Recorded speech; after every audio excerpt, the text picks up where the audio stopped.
Welcome everyone in a new episode of the Cyber Corner podcast. Today, I have literally a special guest with me. First, why? Because she's the first Tunisian guest that I have in my podcast.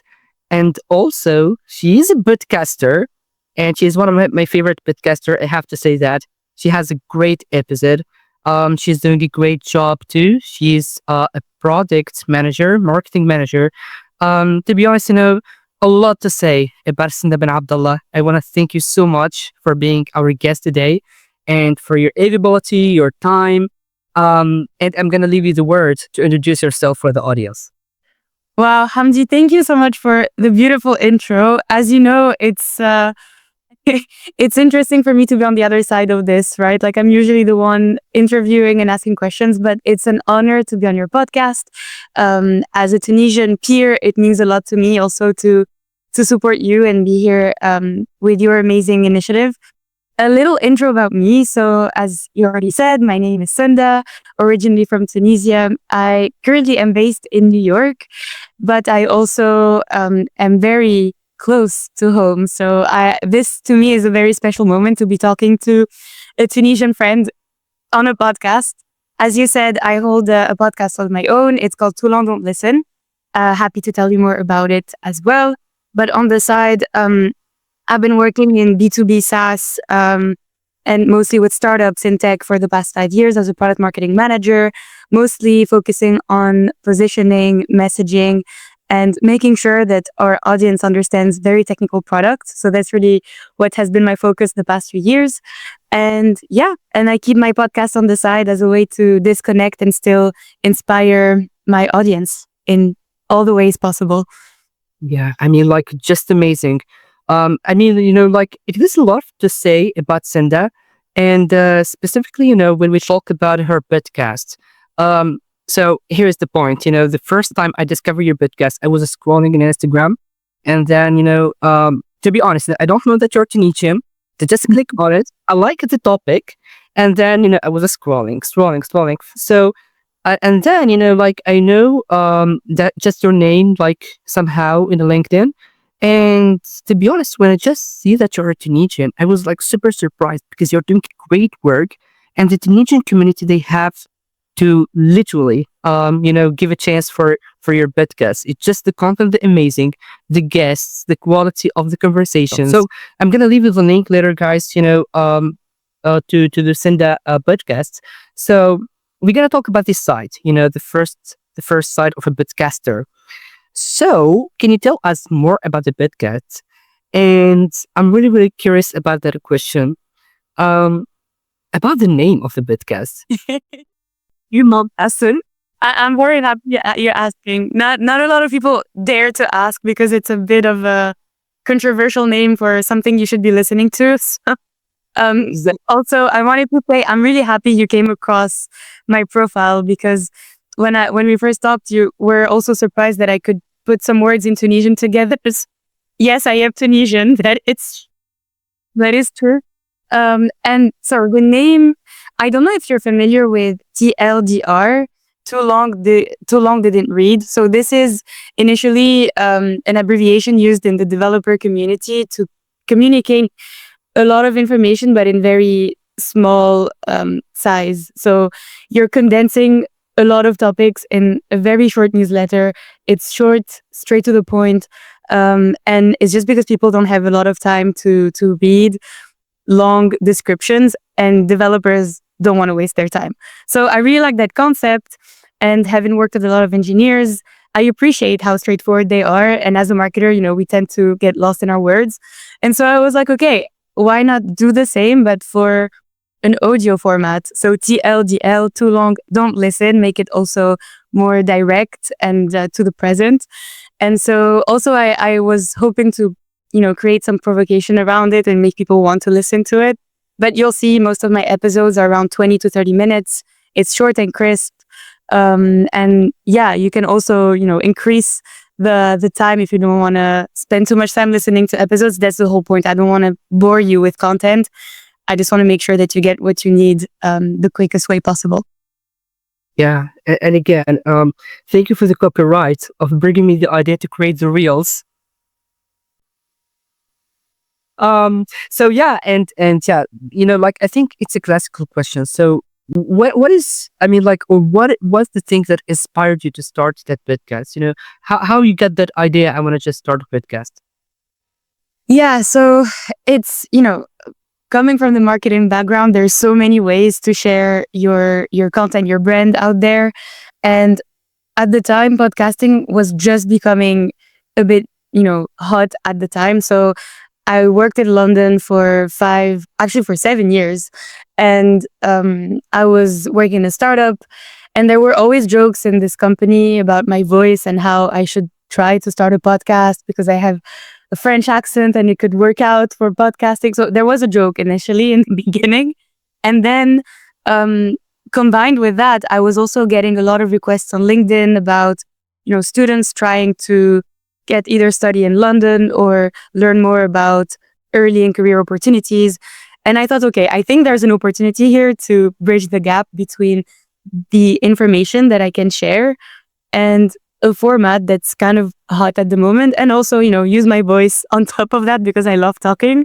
So why not? And that's how To London Listen was born. It started with friends. Like I interview essentially founders, entrepreneurs, people who quit their job to start a business. So the first couple of episodes are focusing on entrepreneurs, and now I'm shifting towards product marketing. So I bring on experts in product marketing, similarly to how you do it with cybersecurity experts. And essentially, we get to talk about a specific part of product marketing, deconstruct it together. And the whole point is to inspire and help people in their career, whether they want to join the product marketing journey or learn about entrepreneurship. So there's a bunch of different topics, and I try to keep it as varied and diverse as possible. Yeah, I mean, like, guys, it's really, really totally worth it. And you have just to listen to one episode and you're going to be addicted like me. And to be honest, even this episode, it's not a classical because in my podcast, basically what I'm doing, that I'm bringing some cybersecurity experts, talking about the careers, talking about the technical thing. But this is the first time that we are talking about, okay, let's say it's like a psychological thing and something like related to the feelings. And believe it or not, this is literally something that we have to talk about because as a technical guys in the field, we neglect it, even without understanding it. So this is the issue. So me and Senda today, we're going to be talking about the imposter syndrome. And, for the cybersecurity folks here watching me, I'm serious about that. If you're going to check the stats, you're going to find some serious cases that they end their career because of that. So it's a dangerous thing, and it's a so serious thing. And I think Senda is a fabulous person that has a lot of great thoughts about that topic. So we're gonna just start to explain for the people. First of all, what is an imposter syndrome? How we can define it, basically. And then we're gonna talk about, how we can know that someone working with me, for example, or even me, that I have an imposter syndrome, but I don't know about it. What kind of signs that I'm gonna looking for to say that this person has an imposter syndrome, or me, like maybe I have an imposter syndrome but I don't know about it. How we can define it, and what kind of signs that we have to look at.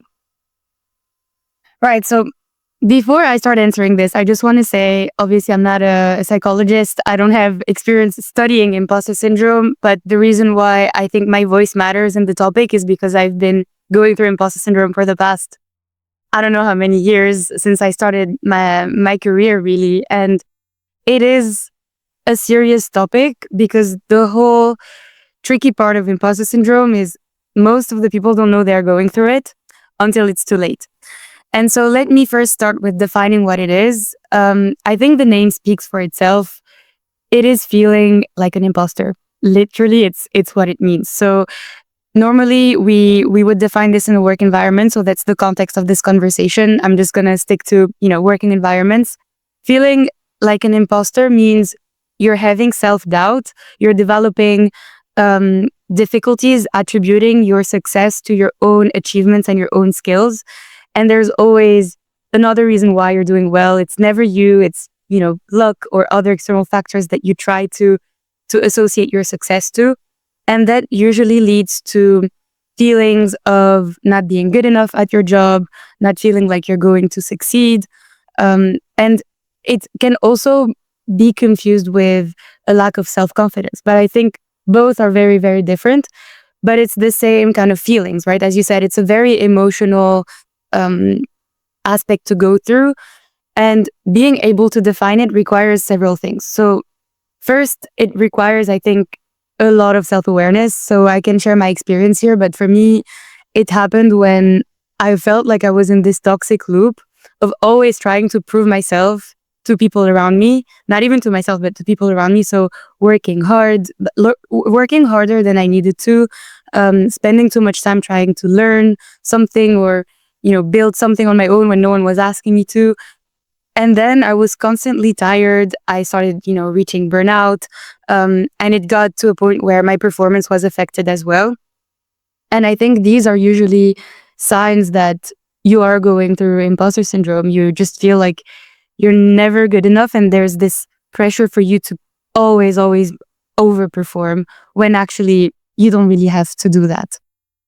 Yeah, literally, and literally, as I said, like it's really worth that people they have to know more about it.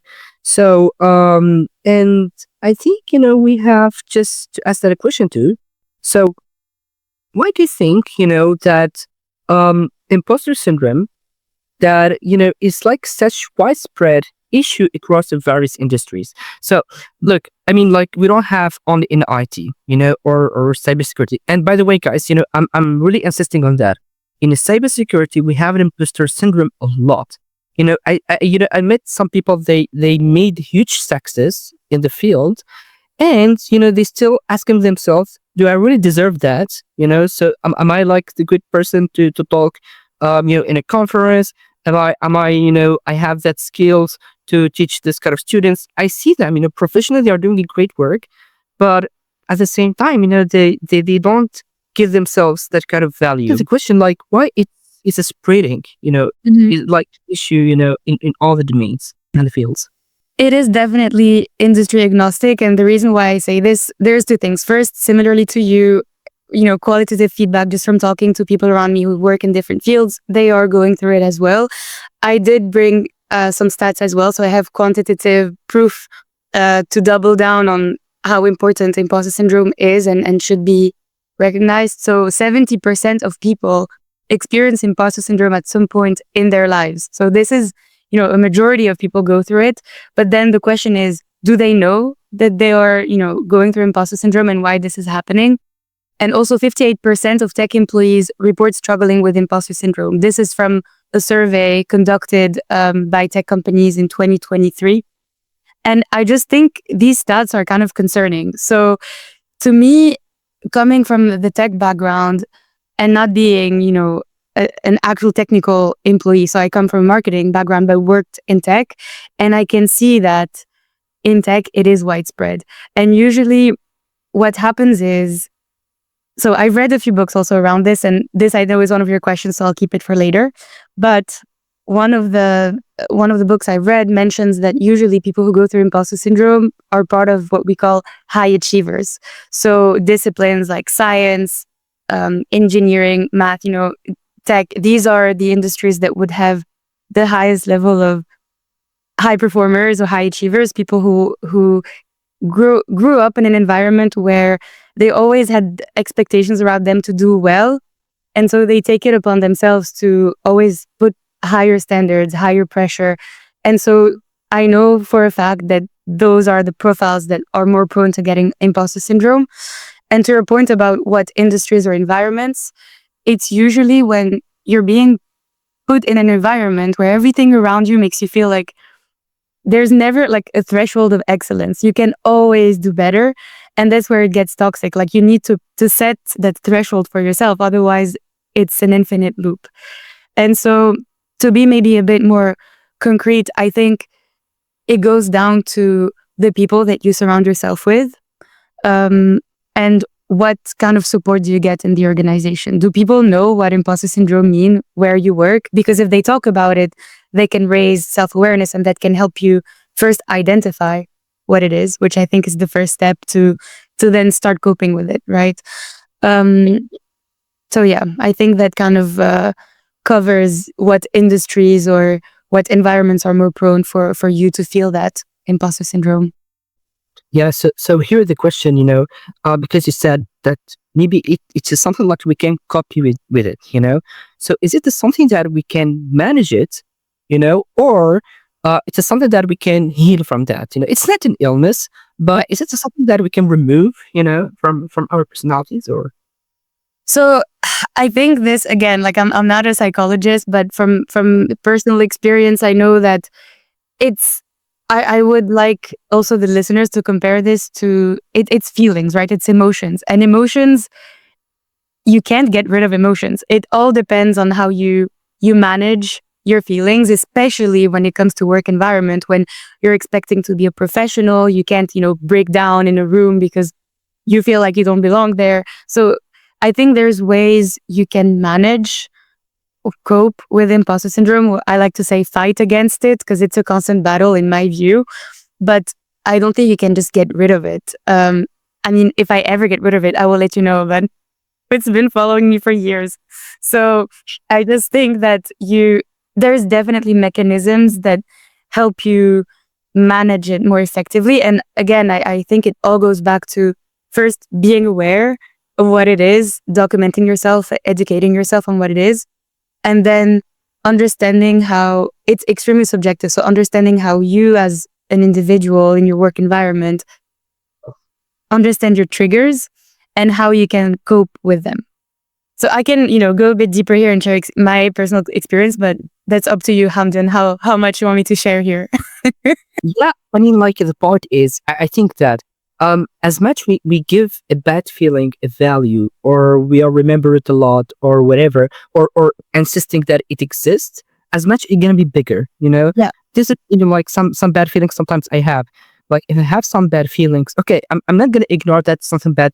Really, I'm feeling it. But at the same time, you have to accept it and don't focus on it a lot. Sometimes, because if you're gonna focus on something really bad you feel, your mind gonna be programmed in that. You waking up in the morning and the first feeling that you're gonna just remember is that bad feeling. So yeah, I think this is the point. Um, so yeah, I mean, okay, so we have some kind of like impact, a bad impact.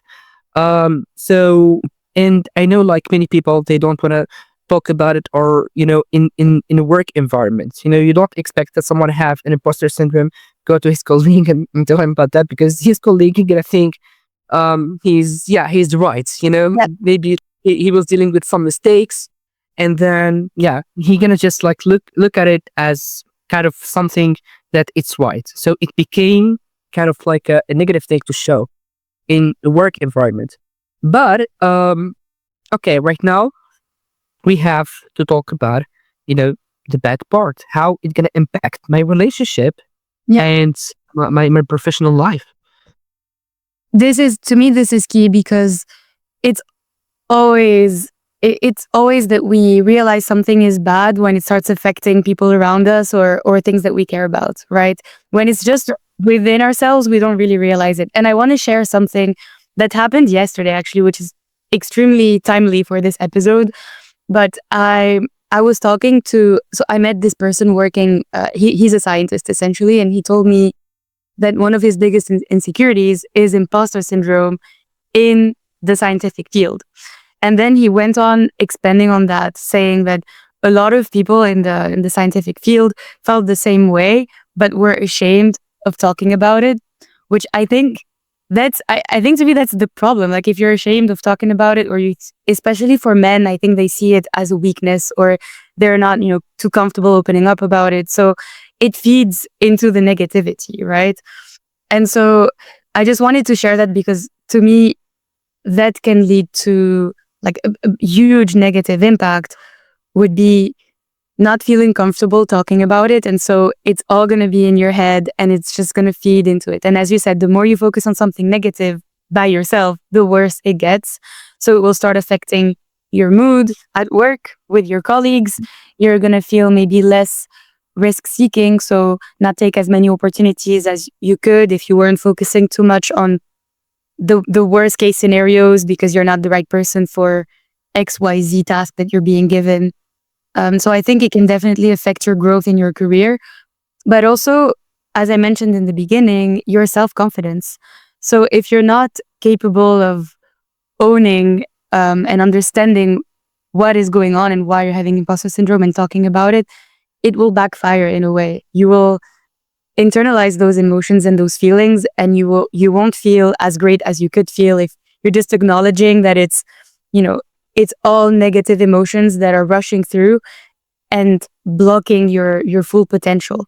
And that to me is the worst thing that can happen to anyone, especially early people who are early in their careers and um, start feeling extremely low self-confidence because they feel like they're not good enough in the environment, that they are too young to grow too quickly, to do too much. And to build on this, I think that's why startup environments are very prone to imposter syndrome, because young people are being given a lot of responsibilities early on, thinking that they can, get shit done quickly, but they then start questioning, am I being given this task? I'm not sure I'm the right person for this. And it starts like this, and then it feeds into it and it feeds into it. So yeah, the worst thing would be holding back your career because you're afraid of talking about it, or just because you're not aware of having it. Yeah, right. And it's even something that pushes you to stay in the comfort zone. Actually, 100%. Yeah. yeah. I mean, like, I had some friends and they always, told me about the opportunities that it came to them, but they rejected it because, for example, he told me that I don't know this technology. I've never worked on something that is specific. So Yeah. I'm thinking that you're always a learner. You're always in your field. You gonna just learn because in cybersecurity, like today you are safe. Today you have that kind of technology that you think that you understand everything, but tomorrow, maybe, new stuff, new attacks, new technologies. So, and I really, really met a lot of friends. They lost a lot of opportunities because of that. And even they don't know why, but those kind of signs, they have specifically this kind of, I could say, like signs that I can see like someone, this is like have an imposter syndrome. So Senda, as I told you, like this is a new concept on my podcast. Yeah. And as you're the first Tunisian podcast, so I want to try this on you. Yeah, so I selected some questions. And thank you for being open to that. So the first question is a classical. What is your favorite book, and what is the last book that you read?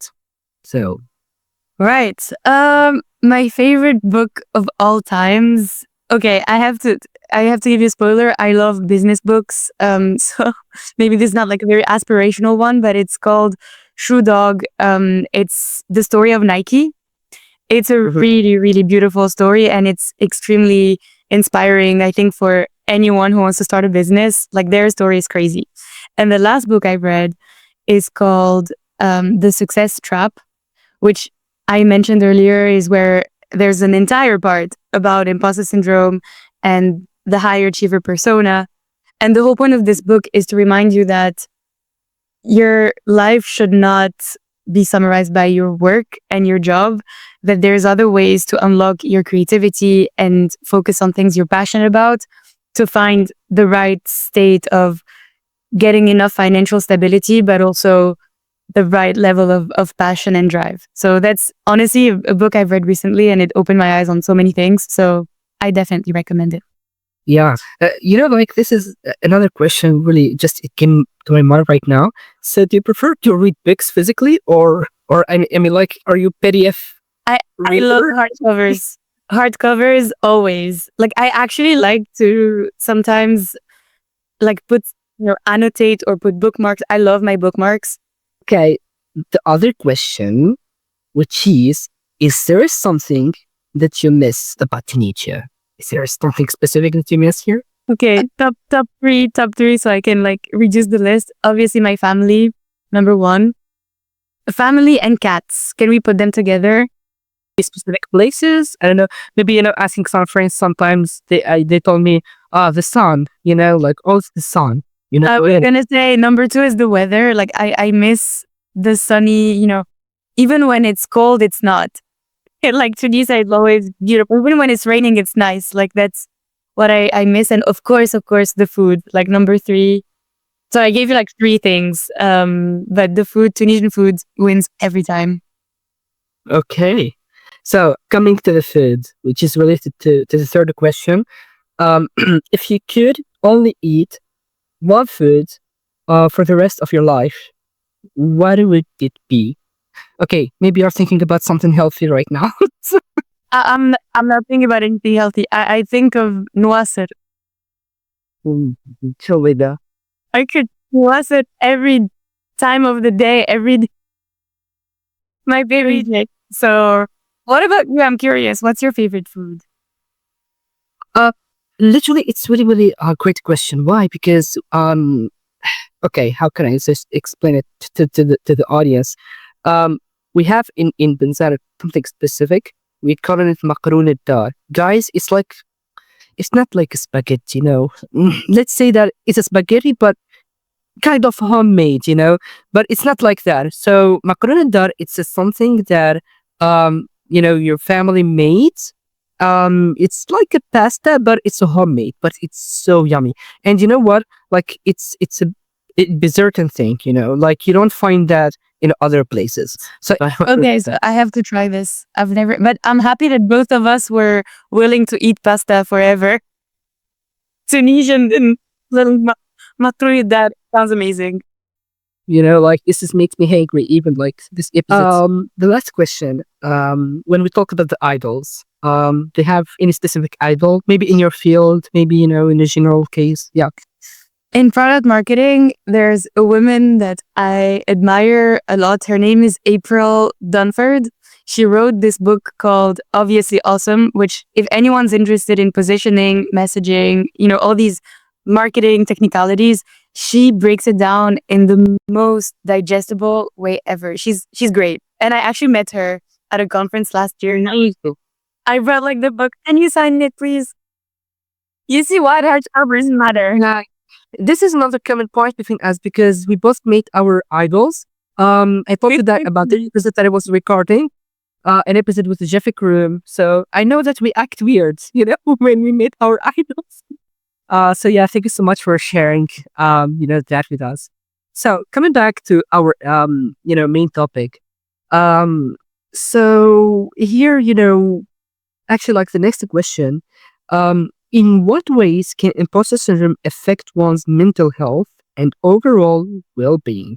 So I think like the things became here more dangerous. It's not about am I not, am I whatever, but right now talking about the mental health. Maybe we talk about the anxiety. Maybe we're talking about panic attacks. Yeah, I see people there, they're afraid to lose their jobs. Maybe it's gonna become something related to panic attacks, which is something more dangerous.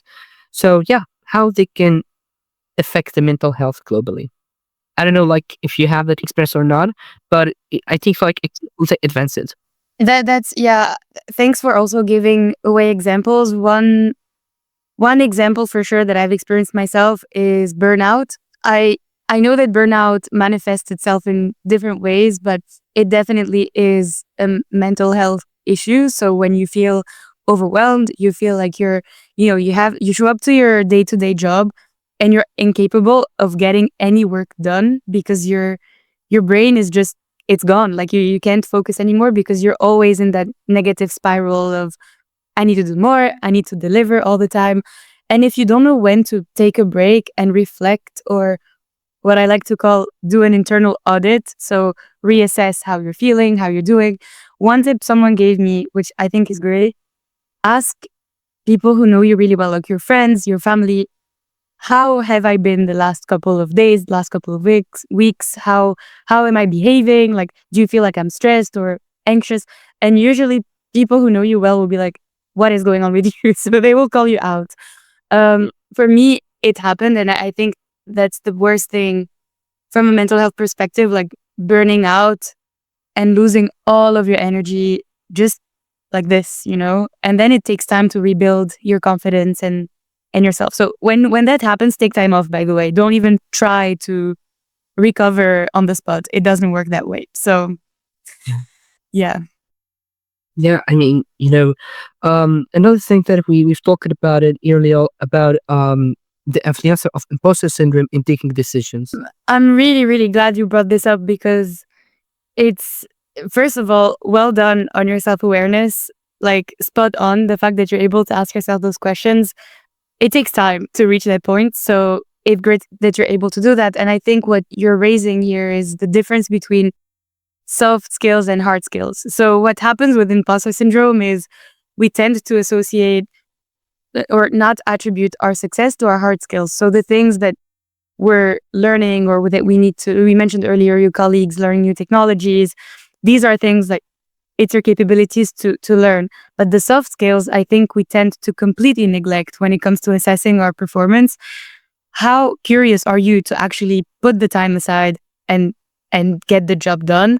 How eager are you to put yourself out there, take risks, and try to lead initiatives that no one really assigned your way and that you're capable of doing that. So the drive to put yourself as a leader and someone reliable for your team, these are skills that when we're facing imposter syndrome, we completely forget that we have all these amazing skills about ourselves. We're like, no, I'm just incapable of learning.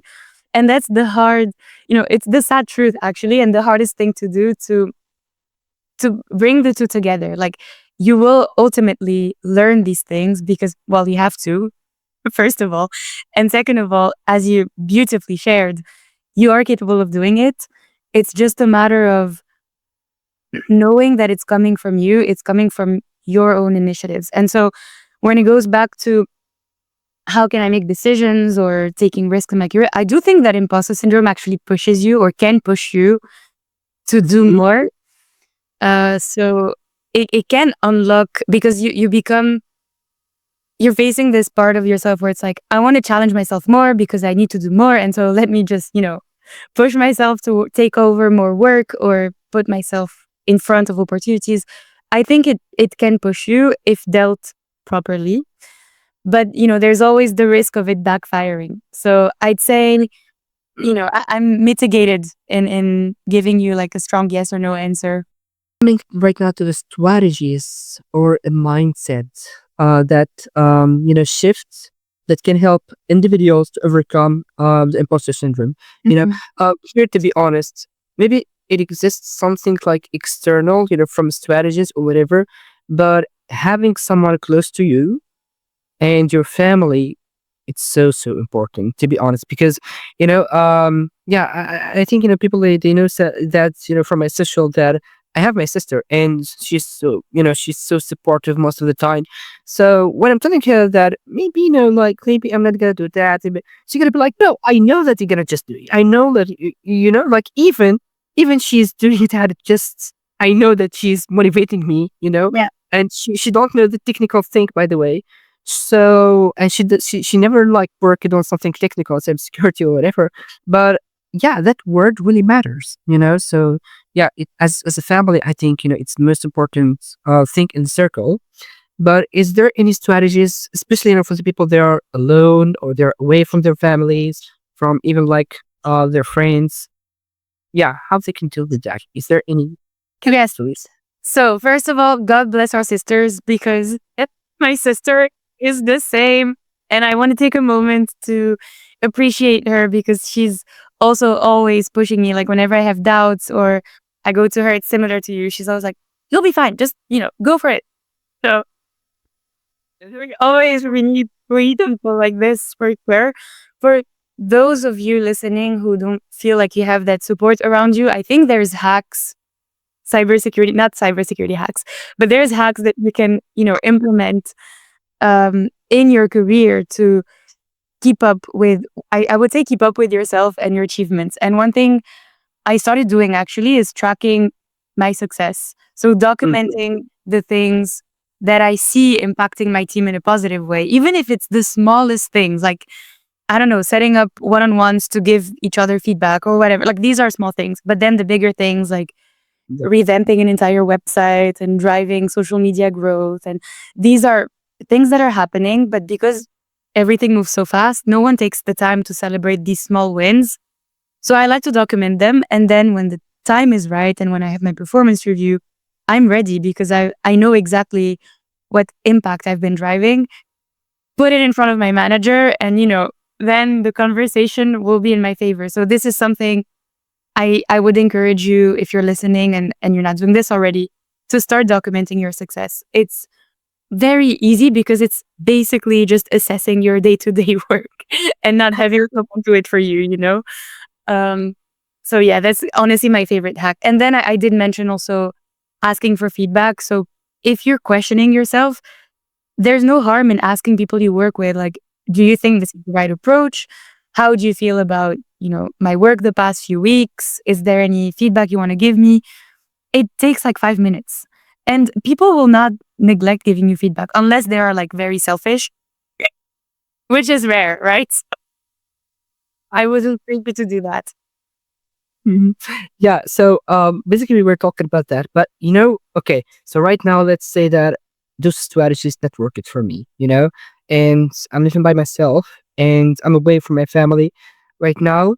I know you're not psychologist, whatever, but here, the point that do we need really a mentorship? Like, do we need as a service that someone gonna give us a mentorship to deal with that and give us advices? I mean, I don't know, like do, if you ever like met someone who reached that level that he asked for a mentorship, to get out from that way.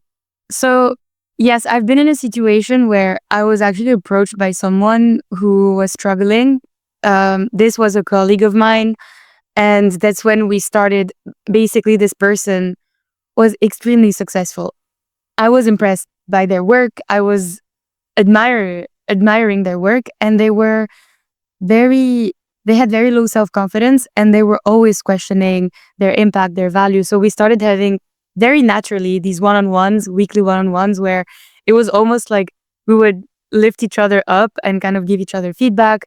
And it was so honest, and we trusted each other so much that we ended up unlocking these open conversations about imposter syndrome, about our impact in the company and how we perceived each other's work. And that honestly helped. Initially was to help her, but then it also helped me because I was getting that feedback in return. So it happened. And also I reached out for help. So actually my previous company, my first performance review, my manager told me, you need to overcome your imposter syndrome. So I was told this at first, like, let's take the nothing here. And I was like, oh, well, thank you. Do they have ways I can do this? Like, do you have a strategy? No, it was just like a feedback. And then obviously the fact that this has been recognized was a wake-up call for me. So if that is happening to you, if someone called it out, honestly, it's a good thing because it means that you can play with it in your favor. What I did after that is actually I started taking coaching sessions with someone, like an actual personal coach. And it was mostly to go through like my career ambitions, my outputs. How can I dissociate myself from my work? Because I was every time something wrong happened in the office, I was responsible for it. That's kind of my mindset. And with that coaching sessions, I learned to make that differentiation, which, trust me, will save you a lot of sleepless nights. To be honest, Senda Ben Abdallah, I can just talk to you like without no ending. To be honest, the conversation is so fabulous with you. I want to thank you so much for accepting my invitation again. Again, guys, Senda, she's doing a great job. I swear, you have just to shake her great content. And Senda, like the door is open. Whenever you want to just collab another episode, whatever, you are most welcome. Literally, okay? It's gonna be honor, and I'll leave you the word if you want to just, say anything else. I want to obviously thank you so much for all the positivity, for making me feel so safe talking about such a hard and sensitive topic. I felt very comfortable, and I really, really hope that if you listened and if you're listening, you will take action, because it's a topic that I wouldn't want anyone falling in the trap of imposter syndrome. And I hope this can help start, the right conversations for you. So Hamdi, thank you for giving me the space to talk about it. And of course, I'd love to talk to you more about other topics and other collabs. Always. Pleasure.